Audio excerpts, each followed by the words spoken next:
మొన్న ఈ మధ్యన 99 పైసలకి భూమిని రిజిస్ట్రేషన్ చేస్తామన్నప్పుడు దాంట్లో అభ్యంతరం చెప్తూ నేను అన్న పాయింట్ వాన్ పిక్ను గుర్తు చేశా.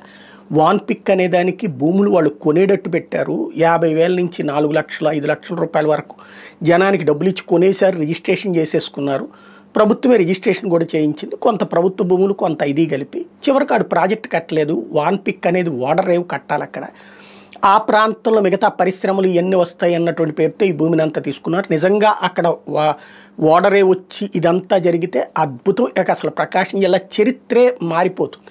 కానీ అందులో రాజకీయం జోక్యమైంది. జగన్ మీద ద్వేషం, రాజశేఖర రెడ్డి మీద కోపం కలిపి దానికి తోడుగా స్వార్థం కలిపితే ఆ నిమ్మగడ్డ ప్రసాద్ దాని మీదన వచ్చినటువంటి అదంతా తాకట్టు పెట్టి తీసుకున్న డబ్బులు తీసుకెళ్ళి జగన్ సంస్థలో పెట్టుబడులు పెట్టడంతో అది కాస్త అక్కడ స్ట్రక్ అవ్వడం, ఇటు పక్కన ఏదీ కాకపోవడం, దాని మీద ఈలోపు కేసులు, అరెస్టులు, జైళ్ళు ఇవన్నీ నడిచినటువంటి పరిస్థితి. బెయిళ్ల మీద బయటకు వస్తే ఇప్పుడు ఆ కేసును కొట్టేయమని చెప్పేసి వాన్ పిక్ వేసినటువంటి పిటిషన్ని కొట్టివేసింది. అంటే తమ మీద పెట్టిన కేసును కొట్టేయమని వాన్ పిక్ వేసిన పిటిషన్నే కొట్టేసింది తెలంగాణ హైకోర్టు.